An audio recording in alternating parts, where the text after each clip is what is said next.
Great. Thank you, Noah. And if there's a way to mute the little dings that happen when people join, that would be lovely. And I wanted to remind everyone to stay muted unless, when we ask for questions, then of course you could unmute. But until then, you don't want your dog barking or whatever else. You'll notice I've got dogs in the room with me. There's one back there. There's another one around here somewhere. So they might bark. I'm sorry. If I leave them outside the door, they'll whine. So either way, you're going to hear them. My name is Kayleen Holt, and I'm going to give you a quick visual description for anyone who can't see me either because of a visual disability or maybe connectivity issues and you're not seeing the video. I am a white woman with shoulder length, dark blonde hair with some good bit of gray in there too. I'm wearing blue glasses and a navy blue shirt, and I'm sitting in my home office. Behind me are some teal bookshelves filled with books and some cozy armchairs, one of which has a little fluffy dog on it right now. There's another little white fluffy dog on the floor somewhere, so you may see him in a little bit. So before I get started, I see a couple of familiar names and faces. So hi, Bella. Hi, Jason. Nice to see you here. I like to know who I'm talking to. So if you could put in the chat what your role is, if you're, an instructional designer, a student, a trainer, whatever it is, and where you're from, that would be lovely. And while you're doing that, I'll go ahead and share my screen and pull up my slides. Is that one? Yes. Okay. If you could give me a little thumbs up if you're seeing my slides, but not my slide notes. Okay, I see a thumbs up. Great, wonderful, thank you. And I want to pull up the chat so I can see that. Lovely, thank you so much. I see Bella, technical instructional designer from Tennessee. I used to live in Tennessee, Bella. Did I ever tell you that? I don't know. Instructional designer at North Idaho College, doctoral student. Wow, good job. Instructional designer in Denver. Awesome. Student at Mizzou. My sister went to Mizzou. Or a Spanish instructor at Montgomery College. I used to teach Spanish years ago in high school. I have forgotten so much because I'm out of practice. Organizational performance and workplace learning in Boise. Nice. Oh, so lovely to see all of you. I'm not going to read through all of those, at least not out loud, but I am looking at them, and it is lovely to know who all is here. That's great. Okay, so I am a learning experience design consultant, and I live in Oklahoma. I have a small business called Scissortail Creative Services. Jason works with me, so that's how I know him. So let me go ahead and jump right in. I'm going to be talking to you about the Inclusive Learning Pledge and learning and development's role in diversity, inclusion, equity, accessibility, and belonging. And I kind of flipped that acronym around there, DEIAB, but basically. So before I go in, like I said, I have a company called Scissortail Creative Services, and I always like to ask, does anyone know what the heck a scissortail is? Can you give me a thumbs up or a yes or a no in the chat? Bella does. I saw that thumbs up. Yeah, okay, gotta know. A type of bird, that's right, Stephen. So if you've never heard of a scissortail or never seen one of these beauties grace your skies, it is the state bird of Oklahoma, where I am from, and they're kind of limited to Oklahoma, Texas, this area, I guess, unless they're migrating, I don't know. But they come and visit me in my backyard quite a bit, and they're gorgeous birds, mostly white with black tail feathers and wingtips, and they've got a little splash of coral or salmon under their wings. And the scissor-tailed flycatcher gets its name from its long tail that's split in two like scissors. and I assume they catch flies. I don't know. And by the way, I named my company Scissortail not only because it's the state bird of Oklahoma, but because I read about the fact that songbirds use both sides of their brain equally when they're singing. And to me, that was just a beautiful metaphor for how instructional designers and those of us involved in learning experience design have to be equally creative and analytical. So that is where that name comes from. So I wrote the Inclusive Learning Pledge with the help of many wonderful people, Bella included, actually, whose lovely faces you'll get to see toward the end of the presentation. And in this presentation, I'm going to share some guiding beliefs, values, and principles of inclusive learning design or inclusive learning, and how we in learning and development can and should be leaders in diversity, equity, inclusion, accessibility, and belonging efforts. So you'll have an opportunity to sign the pledge and show your commitment to inclusion, and I hope you'll share it with others. And by the way, I am not sharing slides today. I've got a few family pictures that I don't really want to put out there in the world, but I 38, good. He was putting, oh, please remind, just a reminder to please mute yourself. I'm putting the link to the pledge in the chat because most of what I'm going to say today is there on that website. And if you want to follow along, you can, or if you want to go ahead and add your signature, you can. Or you can wait till after I've told you all about it to decide if you want to sign. So before I get into the nuts and bolts of the pledge, I want to share my definition of inclusion and why I called it the Inclusive Learning Pledge and not the DEI pledge or the DEIB pledge or the IDEA pledge or JEDI pledge or any of the other acronyms you see floating around about this topic. It's because I see inclusion as an umbrella term. You can't be inclusive if you're not celebrating and inviting diversity. You can't be inclusive if you're ignoring accessibility or justice or equity. People won't feel like they belong if you're not inclusive. So inclusion encompasses all of those things. And if you're inclusive, that means you're treating people with respect and kindness and empathy and love. That's what inclusion means to me. I have a t-shirt that says, in a world where you can be anything, be kind. And I love that slogan. I think it's a great one to live by, but I think a better one is to be inclusive. And let me tell you a story from my life that kind of illustrates what I mean by that and what the difference is. So here is a photo of my lovely mother-in-law, Lita. She is a wonderful person. She recently celebrated her 80th birthday. Now, I lost my mom several years ago, and my relationship with her was kind of strained and problematic. But Lita is all the things to me that my own mother couldn't be.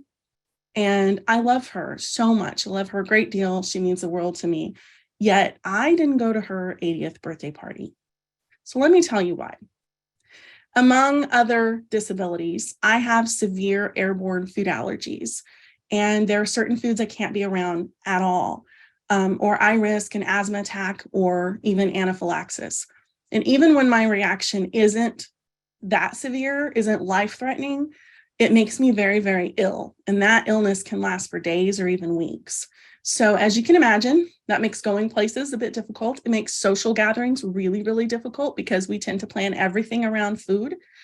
And it's not just me. My husband and my middle daughter also have airborne food allergies. It's very interesting. And I had a doctor tell us that it could possibly be related to the fact that we lived in a home for a while that had mold in it. I also taught in a school that had black mold in the walls. My daughter was in preschool in that same building. It was a very weird situation because I taught high school, remember, but it's a very small school. Anyway, we're not sure why, but we have these issues. And so I can't be around caffeine. And if you can imagine, that's a very difficult one to navigate. That includes coffee, soda, tea, chocolate. I can't be around that stuff at all. I have had a reaction before from someone eating a brownie in an office building way down the hall when I was in a classroom with the door shut. And that is how sensitive I am. Can't be around it. There's other foods, pumpkins, bananas, lots of other things. My husband's allergic to peanuts and poultry, and my daughter's allergic to blueberries and cinnamon. And cinnamon's one of those things that hides in a lot of food, like barbecue sauce and ketchup, that you wouldn't think about. So anyway, we haven't always had these allergies. They've developed over time. And so the family has kind of, a long time ago, they used to try to accommodate when it was just chocolate and peanuts. And usually we would end up having to leave early because someone would forget and there would be something there that wasn't safe for us. But over the years, it's just become really unmanageable to expect everyone in the family to remember all of the things that we're allergic to. But for something like a birthday party, I was hopeful. So in the months leading up to Lita's birthday, we knew 80th birthday is a big one. I had a conversation with my sister-in-law, who is the self-appointed family event planner. You can't plan something without her. It does not go over well. Or at least you can't plan something without including her in the planning. She said she was thinking about having a dinner at a restaurant. And my husband and I can't go to restaurants. So I talked to her and I said, I'd be happy to host this at my house. We could even provide the food. My husband smokes awesome ribs. They are the best ribs ever. If you ever come to Oklahoma, we'll smoke you some ribs. But they're so good. And I said, we can provide the meal if we can just have it at our home and we can make sure it's safe. My sister-in-law said, I don't know. Let me check with Lita, see what she wants to do. I'll get back to you. And fast forward to a few weeks before Lita's birthday, and I still hadn't heard anything about birthday plans.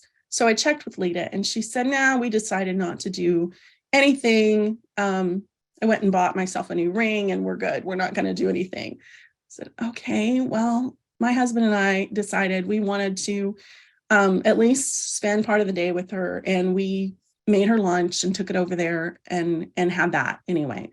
And then we found out very last minute that my sister-in-law had actually planned a birthday party at her house for the evening of Lita's birthday. So this picture made me cry when I saw it posted on Facebook after the fact. This is my mom-in-law with 2 of her 3 sons and their wives. And in the foreground, on the table in front of them, you can see why I wasn't there. There's chocolate cake. That chocolate cake was more important to them than having me and my husband there to celebrate his mom's 80th birthday with her and the rest of the family. And it was kind of them to plan a birthday party for Lita. I'm glad she had that. That's great. And they said kind things like, oh, I'm so sorry you couldn't be there and we missed you. But were they inclusive? Being inclusive would have meant not only making sure we were invited to this party, but also making sure that it was safe for us to be there and making us feel like they wanted us to be there. And in this case, we got a sort of late invitation just because my mother-in-law told us, hey, Marilyn, or my sister-in-law, I meant to not say her name. I don't want to talk shade, but I hesitated before telling this story because I'm like, well, I don't want to hurt anyone's feelings. But you know what? I am tired of trying not to hurt people's feelings when they don't care about mine. So anyway, so my mother-in-law said, oh, just, they're doing this party for me. Just check with them and make sure it's safe for you to go. But they had already baked that cake. I was already excluded.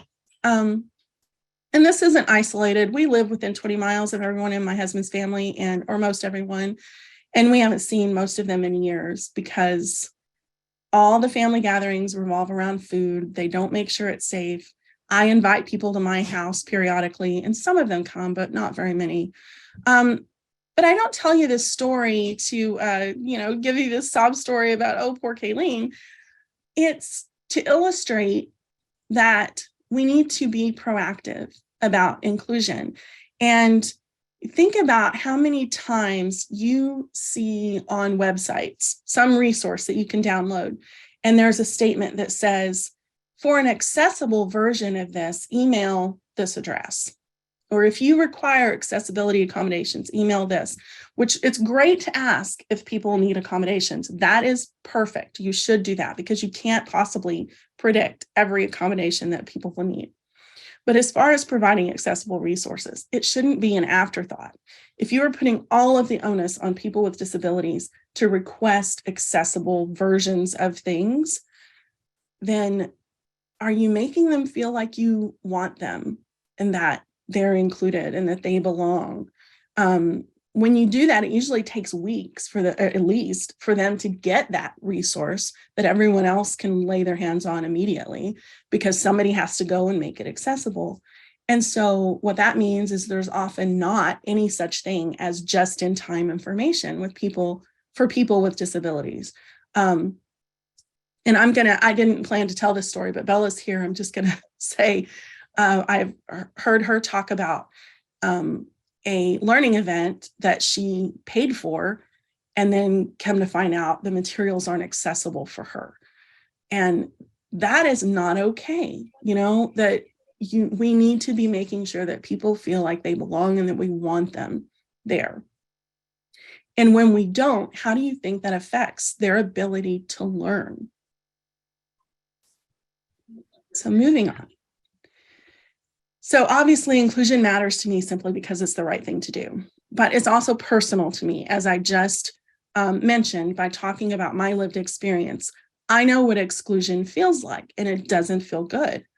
I live a very, very isolated life because of my allergies, particularly the caffeine allergy, because let's face it, the world runs on caffeine. We just had this time change where we lost an hour of sleep. How many of you are running on caffeine right now? Obviously. But I have some other disabilities that also cause me to feel excluded quite a lot. And this graphic shows a list of my diagnoses, suspected diagnoses, and some symptoms. This is a graphic that I created with wordart.com. It's a really cool tool to play with because you can make all sorts of word cloud images using different graphics. They have some graphics you can choose from, or you can upload your own. You can customize the fonts and the colors and all that. So it's pretty cool. The airborne food allergies are most likely due to something called mast cell activation syndrome, which is a rare disease. Mast cells are a type of white blood cells. They're found in connective tissues throughout the body, and they are involved in they're part of the immune system. They're involved in allergic reactions and inflammatory responses. And in MCAS, I see someone in the chat, Megan has MCAS. Wow. I'm so sorry. In MCAS, those cells are overactive. So if you're old like me, you might remember when car alarms were kind of a new thing and they were really, really sensitive. Like you could walk through a parking lot, accidentally bump someone's mirror or something, and the car alarm would go off. Or, a strong gust of wind would come through the parking lot and car alarms would be going off. And that is kind of how my body is. Those mast cells, everything's a threat. They're constantly seeing threats where there really shouldn't be any. And I can't always identify what the trigger is. Bella says she likely has that too. Yeah, they call it a rare disease, but when I asked my doctor about it, who suspects that I have it, she said that she thinks it's a lot less rare than we think. It's just really, really underdiagnosed. It's apparently kind of hard to get a diagnosis for because I'm still working on getting that official diagnosis for myself. But so it causes the allergic reactions, other issues like gastrointestinal issues and skin rashes and joint pain, all sorts of fun stuff. In addition to that, I had a so-called mild traumatic brain injury 12 years ago, otherwise known as a concussion. But I often don't use the word concussion because when people hear that, they think that means, oh, it's just a bump on the head, it's fine. Saw that in a TV show last night, actually. Someone got hit pretty hard and was unconscious for quite a while, and still people were like, oh, it's just a bump on the head, she'll be fine. And then when she woke up, oh yeah, see, I told you, she's fine, she's okay. That is not the way a lot of concussions and brain injuries go. A lot of the time they have long-lasting effects, and I can tell you that for myself for sure. About 85% of people recover from a concussion fully within a couple of weeks. Most people who don't recover within about 3 months, but there is a small percentage of folks who never fully recover. And I am one of those lucky few that I probably will have lifelong effects from that one concussion. And I've had more since then, but all it means for me basically is I have to be really diligent and proactive about managing stress and fatigue, because those things are what trigger the symptoms like memory issues and cognitive difficulties and migraine and vertigo and all sorts of other things. So the other thing that really affects me a lot is last year I learned that I'm autistic, which is an eye-opening and powerful discovery after 50 years of having trouble making friends and keeping friends and never really feeling like I fit in and not understanding why. So that's part of why inclusion is so important to me. And I just tell you all that so you understand the lived experience that I'm coming from. And this is the perspective that I bring to this conversation. But this picture right here is the rest of the story, the rest of why inclusion matters so much to me. This is a picture of my kids, or most of them, when they were all gathered for my birthday last October. So from left to right on the couch, we've got my husband, Danny, me, my daughter, Tessa, and her fiance, Allison. And of course, there's a little doggy in between us there. That's Abby. In the front of the couch, we've got my non-binary daughter, Nay, and yes, they prefer the term daughter, but they use they, them pronouns. My bonus grandkid, Nat, my non-binary bonus kid, Colt, on the right. Now, I'm using bonus kid because the relationship with Nat is kind of complicated, but Nat is Allison's sibling and lives with Tessa and Allison, and they will likely adopt them in the future. Colt has a family who doesn't love them the way that they should be loved. And so I've kind of adopted Colt into our family. They went to high school with my kids, and so they're just mine now. I've claimed them. So for anyone not familiar with the term non-binary, it just means basically we're rejecting the notion that gender is binary, that it's you're either male or female, and that's the only options. Gender is really more of a spectrum, and there are lots of studies that support this idea. And if you are interested, my email address is on the last slide. You can email me and I can share that stuff with you. But it's really a spectrum, and my non-binary kiddos just want to be seen as people without having to check a box or fit into a certain kind of gender norm. And so that's what we do. We also, there's another dog in the photo, Toby there, the little white fluff ball on Colt's lap, and he is in this room somewhere, just in case you see him later. Now, I have also not pictured, I have got my stepdaughter, who is Lebanese American, my son-in-law, who's very white like me, and my adopted Cuban American grandbaby. And except for the grandbaby, all of us are neurodivergent in some way, and most of us in multiple ways. We've got, some of us are autistic, some are dyslexic, some have ADHD. I have dyscalculia, which is like dyslexia, but with numbers. And as you've picked up on, several of us are queer. Several of my family, we've got gay, non-binary, asexual, bisexual. Two of these folks in this picture are Indigenous. Most of us have mental health challenges as well. And I think a lot of the reason for that is because of the exclusion that we experience because of these other labels that we have. My kids know what it's like to be excluded and othered, and they shouldn't have to feel that way. I have another little story for you. And thank you, Bella, for tossing in some resources about learning about being non-binary. I appreciate that. So here's another short story for you. Just a couple of weeks ago, we had a very scary emergency room visit and hospital stay for my daughter, Nay. And because it was for a life-threatening condition, we're all very stressed and scared. But it was a much more stressful experience than it needed to be because of the way that my daughter was treated by the paramedics who responded and transported them to the hospital, and by the ER staff when they were told that my daughter uses they, them pronouns. There was a huge shift in how they treated them after they heard those words. And the care that they received on the way to the ER and the care that they received in the ER was so poor that I can't help but think that transphobia and homophobia were at play there. In the ER, we actually had a nurse refer to my daughter as it. So imagine someone like my daughter in a training class where the instructors show the same kinds of bias.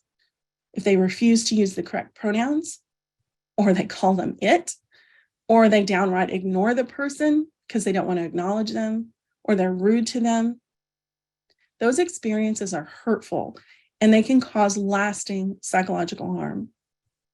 So think about what we can do in learning and development to prevent that kind of harm. Now, my kids are the people in the world who mean the most to me, and I've seen how the world treats them. I've seen my daughter, Tessa, assaulted because she was holding hands in public with her girlfriend, now fiance. Like, these sorts of things should not happen. And so this is why I care so much about inclusion. And those extended family gatherings that I talked about, even if our extended family cared enough to make sure that it was physically safe for us to be there, it wouldn't be psychologically safe for my queer kids. Remember, I'm in Oklahoma. We're in the Bible Belt here, and there are a lot of biases. Our family could make gatherings accessible simply by making sure they didn't serve food that we're allergic to. But accessibility is the easy part. Making it inclusive would require them to examine their own biases and set them aside and truly welcome my kids for who they are. So I want to take the opportunity to say this. I respect everyone's right to their religious beliefs. I respect people's religions. I really do. But to quote one of my clients who does DEI work, using someone's correct pronouns, and by correct pronouns, I mean the ones that they use, not the ones that you think they should use, isn't about taking away your values. It's about uplifting someone else's humanity. Using the right pronouns isn't about being woke. It isn't a political agenda. It isn't religious. It's just about respecting and loving people, treating them how they want to be treated. That's what inclusion is. Okay, moving on. So let's start with some foundational beliefs that guide our work in inclusive learning. I'd like to hear from you in the chat. It's been a little while since I've heard from you in the chat. So what are some of your guiding beliefs related to inclusion? And while you're putting those in the chat, I want to point out that throughout this presentation, you'll see some wonderfully diverse photos like this one on this slide. These come from the Dream Initiative Gallery, and they're free on Shutterstock. So I'm going to post that link in the chat. You'll also see it on a slide later on. So what are some of your guiding beliefs related to inclusion? While you're thinking about those and posting them, I'll go ahead and go on to the next slide and show my first guiding belief that's part of the Inclusive Learning Pledge. Inclusive learning experience design is grounded in the belief that everyone deserves equitable access to learning experiences where they feel represented, included, and valued. That's the foundation of it all, that everyone needs to feel represented, included, and valued. Guiding belief number 2, if learners do not recognize themselves represented, included, and valued in learning experiences, those learning experiences cannot be engaging, meaningful, or relevant. Therefore, if learning is not inclusive, it cannot be effective. So we talk a lot about things like Mayer's principles and, making sure we want our learning experiences to be engaging and interactive, and we want to make sure our assessments are valid and all of that stuff. But if we are not thinking about inclusion, none of that other stuff really matters. Because if I go into a classroom and feel like no one wants me there, I'm going to kind of shut down.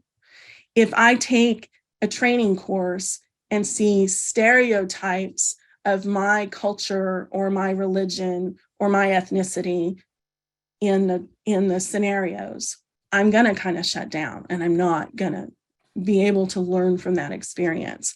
If my pronouns aren't respected, I'm not going to be able to learn from that experience.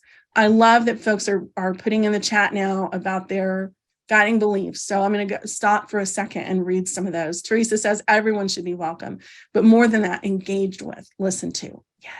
Yes, absolutely.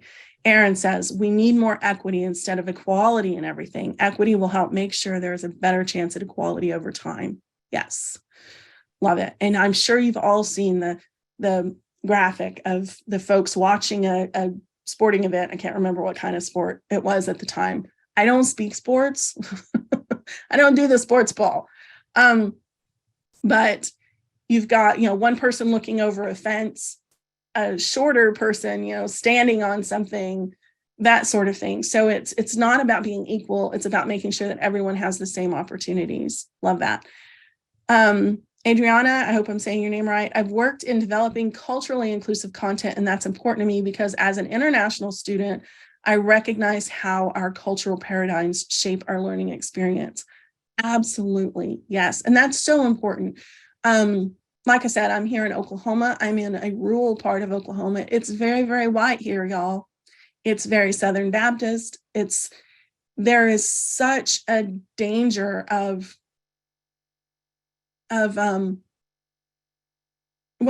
in the US in general, we tend to have this very American white centric point of view. And there is such a danger of being in that point of view and not thinking beyond it. And we have to be intentional about thinking beyond it and opening ourselves up to other viewpoints.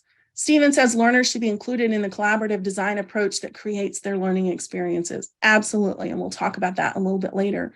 Megan, everyone can participate and feels comfortable to participate. Yes, it's about feeling safe, psychologically safe. Yeah. Let's see. Hillary, creating greater access for specific barriers is to the benefit of everyone. People who do not require captions still benefit from them, as an example. Absolutely. I watch captions with everything. Stephen, learners who feel unrepresented may resist or sabotage their learning experiences and their application to the workplace. Absolutely.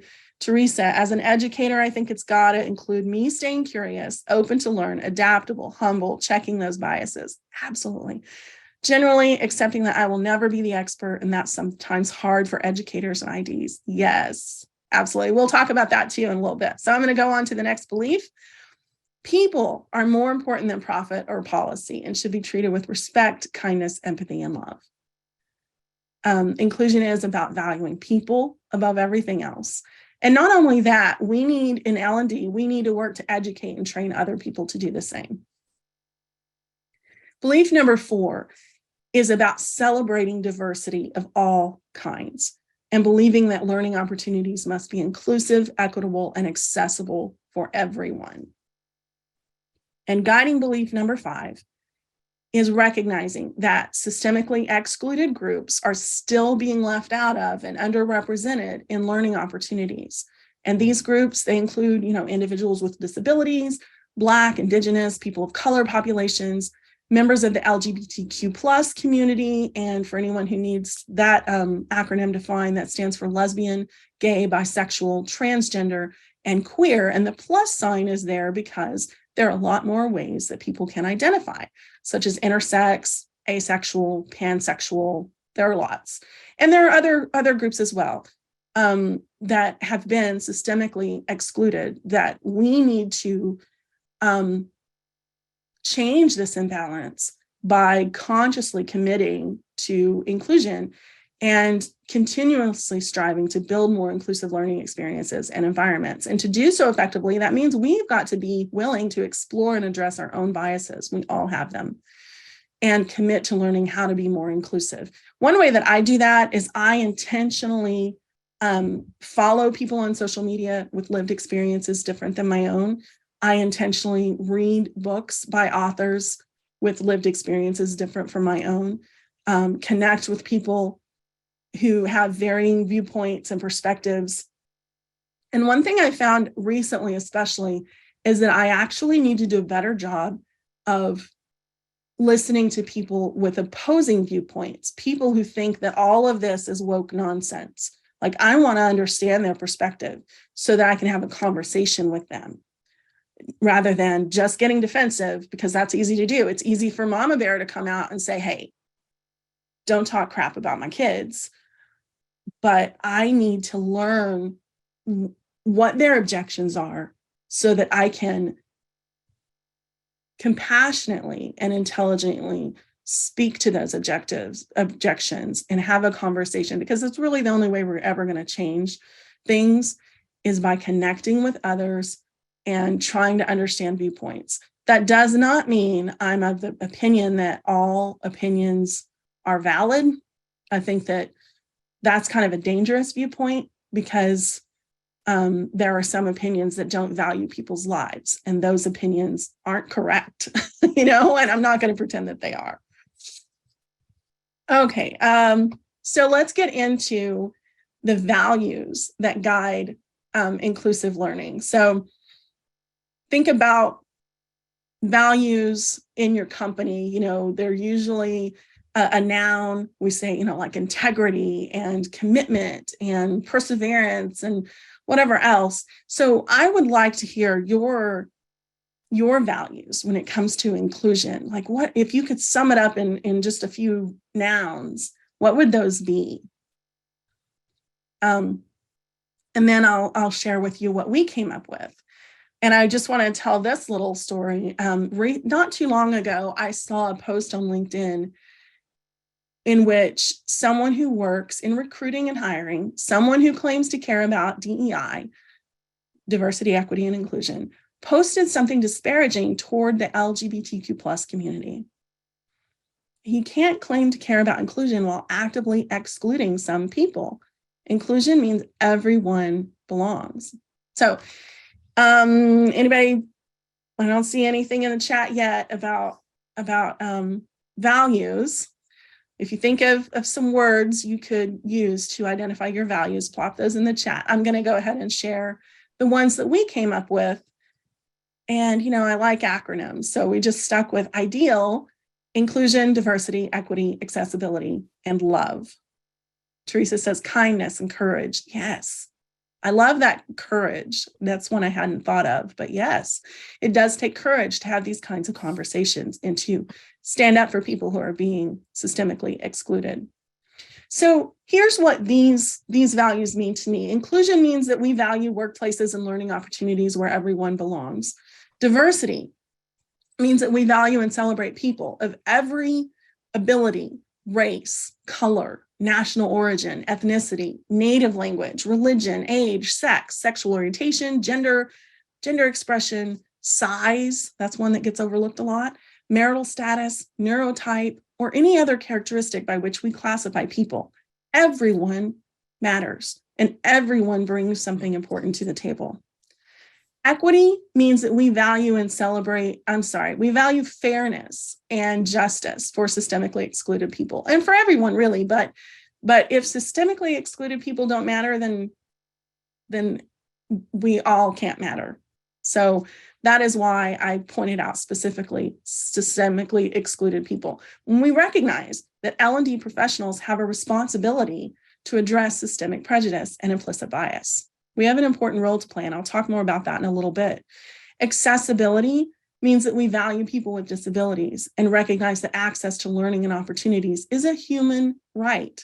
In fact, the United Nations voted and said it is a human right. And we still have a lot of catching up to do to make sure that we're living up to that.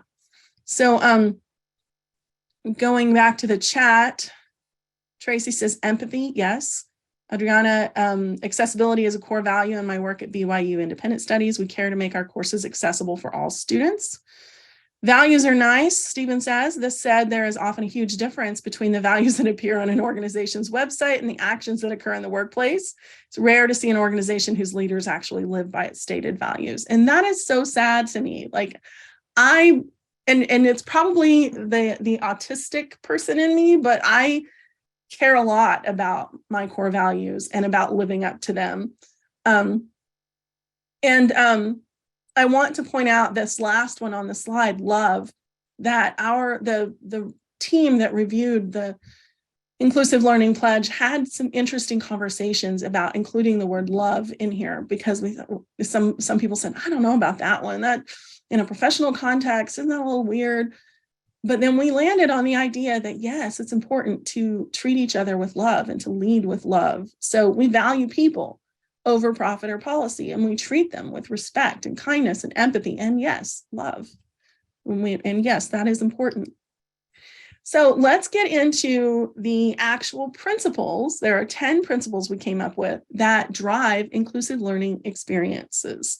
So principle number 1 is that inclusion is everyone's responsibility. A workplace can't be inclusive if only the DEI professionals care about it.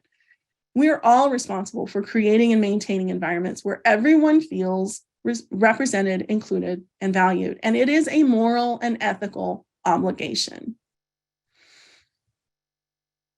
Meg says, reality, these differences don't typically play a role in a person's ability to do any particular task, seeing a person who can learn. Yeah, so that probably has to do with accessibility more than anything. But yeah, I mean, any differences we can think of.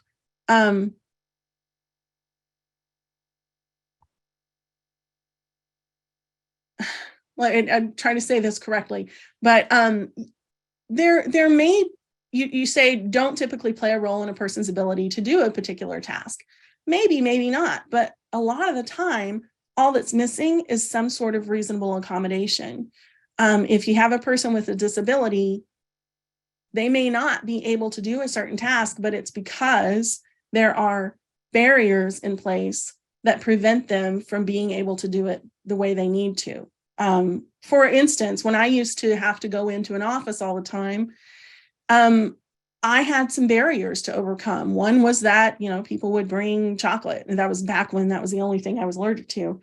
And I would have to go home.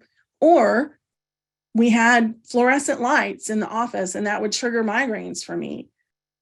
Or a number of other things, really, really noisy environments. And, come to find out that's the neurodivergence in me probably, is not being able to focus, have difficulty with audio processing and everything, but not being able to focus when there's too much going on. I would have never thrived at all in a cubicle environment. Fortunately, I've never had to work in a cubicle, but still, even in an office with a door that shuts, there are distractions and everything. And I work much better from home. That is an accommodation that has made me so much more successful. And there are things that we can do in our workplaces that will, in our learning environments, that will make people more successful, just because not everyone can do things exactly the same way. Meg says, I'm legally blind. I'm familiar with that, but I'm saying I'm capable of performing these tasks given proper training. Absolutely. Yes. All right. So principle number 2, we live our ideal values in everything we do. So that being inclusive is a commitment. It's an ongoing process. DEI is not a buzzword. It's not a trend or a fad. It's not a one and done training event. It is a commitment. And these values inform all of our decisions, from learning experience design to learning to hiring, onboarding, salary, promotion decisions, all of that. Yeah, Jason says working from home, he's much more productive and happier. Yeah, it's to me, it's the number one thing you can do. Not everyone thrives with working at home, but is the number one thing you can offer, I think, to help all people be more successful. It doesn't mean you should have to. I know some people who aren't successful working at home. But principle 3, being inclusive means leading with empathy. It means listening to, amplifying, and seeking to understand authentic voices from people with lived experiences different from our own. So it also means including stakeholders and learners from diverse, marginalized, and intersectional backgrounds throughout the learning experience design process. And these varying points of view inform our needs analysis, our design, our testing, other decisions. So yeah, it goes back to what I think it was Stephen in the chat. I don't remember. Memory issues is one of my problems. But saying that we need to include learners throughout the process. And that's one of the things that for me as a consultant is the hardest to do, because it's hard for me to have direct access to the learners as someone who is external to a company or an organization. But I always ask if we can talk to learners, if we can at least see feedback from learners, like course evaluations and stuff like that. We need to be considering diverse perspectives in everything that we do. Principle number 4, inclusion starts with us. This is about the integral role that L&D professionals play in DEI. We have an important role in shaping a company's culture or an organization's culture. It could be a higher ed institution or whatever it is. There are, orientations, new hire training, competency building, leadership development. We're, maybe running the LMS where people access their learning resources. We have an important role to play. We are by nature agents for change. That's what we're trying to do, is change behaviors and change performance through learning. So we can use that influence to create a welcoming workplace environment where all employees feel like they belong. Noah asks, will there be details on how to implement these principles? That's an excellent question. Right now, the pledge page is the only page of the website, inclusivelxd.com, that is live, but I am working with my team on some resources that will help folks implement these principles. And it's just, I've had some setbacks personally, like I said, hospital, and that's the second hospital trip in 2 months where we thought my daughter was going to die. So it's been a lot. So I've been delayed on that stuff, but yes, there are plans to include lots of resources and other tips for implementing these principles. I also blog. There will be a slide later with the blog link. I blog about these things a lot, so there are some tips there for implementing these things. So principle 5 is that diverse representation matters. Learners need to be able to recognize themselves in the learning experiences we create and relate to those learning experiences. And this helps them feel like they belong and are safe to be their authentic selves at work. And we need to make sure that we're not perpetuating stereotypes as well. One example I can think of for diverse representation is if you create e-learning scenarios, then make sure that your characters are diverse, and not just in skin color, but in all sorts of aspects. And one thing, there's been a lot of talk about AI and like Chat GPT and those things. And one limitation of AI is that when biases go in, biases come out. It's kind of data in, data out, that kind of thing. Garbage in, garbage out. That's the phrase.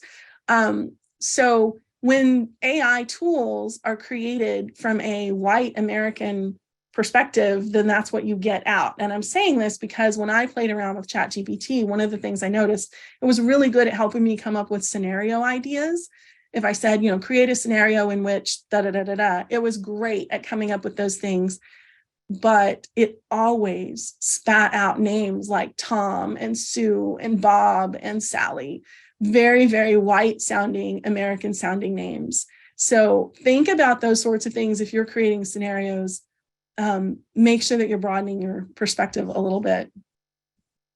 Principle 6 is that accessibility is a human right. As I said earlier, the UN actually voted and said, yes, accessibility is a human right. Everyone deserves equitable access to information and professional development opportunities. Learning experiences and environments that are not accessible cannot be inclusive or equitable. There is no inclusion without accessibility. All right, so moving on. Principle number 7, sound design is inclusive design. There's no compromising necessary. We can continue to use our creative, engaging, evidence-based instructional practices because we don't have to sacrifice good design for accessibility and inclusion. Principle 8 is the language we use matters. We need to strive to use inclusive language always. And the one objection I see to this a lot of the time is, oh, I can't keep up. Everything, the language changes all the time. Well, you know what? Language evolves. It always has. And if you don't believe me, go read Beowulf, because the language we use now is a lot different, or even Shakespeare. It's a lot different. Even watch a movie that was made in the 40s or 50s, and you'll pick up on that people talked differently. Language is ever evolving, and we just have to evolve with it. And I chose this photo on this slide because I feel like this is one where we would have to use inclusive language. Like if you were writing alt text for this, an alternative description for this photo, how would you describe the person in this photo? And if you have some ideas, go ahead and plop those into the chat. But the important thing is to listen to how people describe themselves. So in this photo, we don't want to assume that this is a non-binary person or a transgender woman or a cisgender man who likes to wear dresses or what. We don't want to make assumptions. We want to use the language that people use to describe themselves. And we can ask, what pronouns do you use? That's okay. That's good. Now, obviously, we can't ask this person because we're not, we don't have access. It's a photo. But you can just say, a happy person dancing, I don't know, wearing a dress. Like, there are ways that you can describe the photo without making assumptions. I like that Heidi said happy. Yeah. Principle 9, we won't let pursuit of perfection get in the way of progress. This goes back to Meryl Evans' hashtag that she uses a lot. And if you're not following Meryl Evans on LinkedIn, I highly recommend that you do. She is a deaf disability advocate, accessibility advocate, and she uses the hashtag a lot, progress over perfection. We don't always have to get it right, and we're not going to always get it right. There is a lot to learn.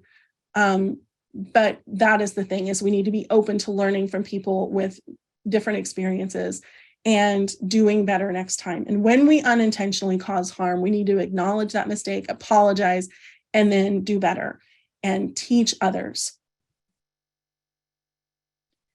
It means instead of being paralyzed by the fear that I'm not going to get it right, we do it anyway. And I'll go back to that for just a second. If all you know how to do to make something accessible is to add alternative text to images and use captions and maybe make sure your color contrast is good. If you do those 3 things, you are opening up your content to so many more people that wouldn't be able to access it otherwise. It doesn't mean you have to understand every single WCAG guideline. Those are the Web Content Accessibility Guidelines to even get started. You can get started with what you know how to do now, and then you can learn and do better. I don't always get everything about accessibility right because I'm not a coder. So sometimes with website stuff, I mess up, and then I learn and I do better. Principle 10, last one, is about welcoming input and feedback. Being inclusive means you're not going to make assumptions, and you can't know what another person's lived experiences are like unless we ask them. Even if you have a kid who's autistic, that doesn't mean that you understand autism necessarily. I am autistic. I have 2 kids who are autistic. I still don't understand everyone's experiences with autism because one person with autism is one person with autism. And it's the same with any other disability or cultural experience or background. Everyone is different, and that just means we're always learning. So we need to seek input from learners, employees, other stakeholders from all different backgrounds, and then use that input to make learning experiences and environments more inclusive. All right, so real quickly, I wanted to show you the wonderful inclusion advocates who reviewed the draft of the Inclusive Learning Pledge and made it so much more inclusive and so much better. I'm going to read these names quickly because just in case anyone can't see them, I want to make sure these folks get a little bit of a shout out. We've got Alan Natachu, Bella Gaitan, Devin Torres, Gwen Navarrete-Klapperick, Luis Malbus, Mike Vini, Rubina Halwani, Dr. Saide Mirze. I'm not sure I'm pronouncing her last name correctly, so I apologize, Saide, if I got that wrong. Star Peterson, and my daughter, Tessa Holt. They all reviewed it and provided input. And all of these folks, except for Tessa, are on LinkedIn, and I highly recommend following them. They're wonderful people. All right, so here is the link where you can sign the pledge, or you can scan that QR code and you can share it in your networks. Right now, as I said, the pledge is the only page that's active on the website, but I do have plans to add lots of resources to help folks be more inclusive. And if you want updates on those things when they become available, you can sign up on the website. I want to start a movement to build a more inclusive world, one learning experience at a time. And I hope you'll join me on that. So I am sorry, I did not mean to talk for so long, but I would love to take some questions. If you have questions about the pledge or about inclusive learning or being more inclusive. And also I'd love to see your ideas in the chat for specific ways that you can promote inclusion in your current role. So I'll wait and see if those come in. Also, if you want to learn more about inclusive learning and accessibility, I write about it a lot on my blog. I share a lot of resources there. That is scissortailcs.com/blog. So be sure and check that out if you're interested in learning more. And I've also got the link on the slide for that Dream Initiative gallery, the source for the wonderful photos that I used in this presentation. All right. Thank you, Lisa and Adriana, Erin. Any questions?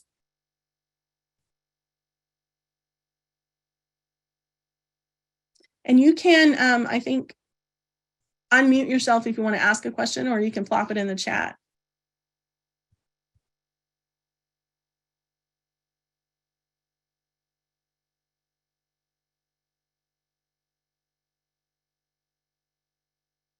The best way to do alt text for photos. There is so much guidance out there.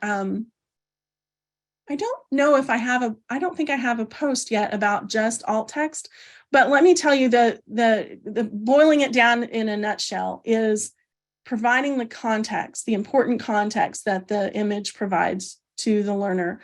So for instance, on this slide, the only image is the Scissortail logo. I could include alt text that says logo for Scissortail, or I could say logo of a bird in flight, something like that. Or I could even just mark it decorative or include null alt text. If you're coding, that just means quotation marks, because it doesn't really add anything of value. If I go up a slide, let me see, whoops. Well, that's a QR code, that doesn't help. But the QR code I would include, I wouldn't have to include alt text on this slide for it because the link that it takes you to is also on the slide. But if the link weren't there, then that's what I would want to put in the alt text. For these, I would include the people's names. You could even describe their appearance if that's important. But the thing to remember is, I'm going to leave it on the pledge page just in case anyone still needs that link. The thing to remember is to describe what is important for them. What meaning does that image convey? And there's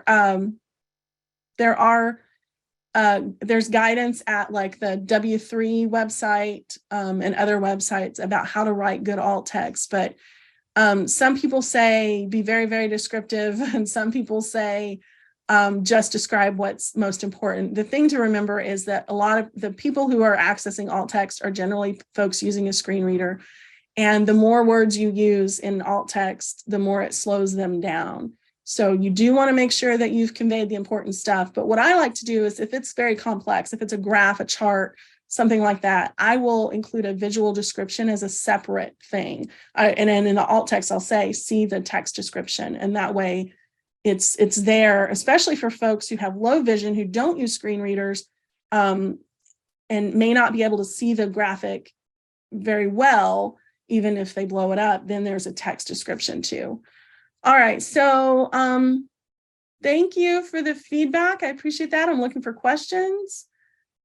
Accessibility tip, try to minimize the use of American idioms and colloquialisms. Yes, they're difficult for non-native speakers to decipher, much like APA has certain standards of not using contractions or other shorthand. Yeah, absolutely. I tried to make sure that I was defining acronyms as we went and trying not to use those idioms, but sometimes they're such an ingrained part of our vocabulary. Sometimes it's hard, but yeah, those expressions don't always translate well. And so that's a tip for making sure that you're information is accessible to folks whose first language is not English, but also if you are having your content translated for multiple audiences, it's so much easier when you don't have those expressions, because then if you translate them into another language, they might not make any sense at all.